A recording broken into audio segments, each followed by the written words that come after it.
Welcome to Tenor Tech, where I solve the problems you didn't even know you had. Start by locating your iMovie library in the Movies folder on your Mac. Right-click the iMovie library and choose Get Info to reveal the exact size in GB. Record that number and also note your available disk space % on the startup drive. This gives you a clear baseline before you delete anything.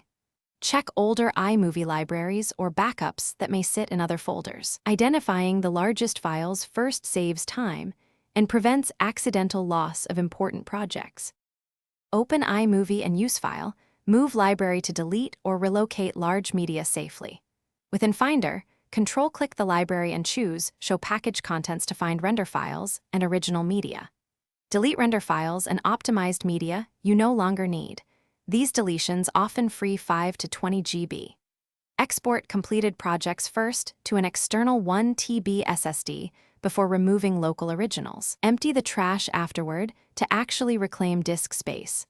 Confirm projects still open correctly before permanently deleting any files. Set a regular habit of storing active iMovie libraries on an external SSD to preserve internal drive space.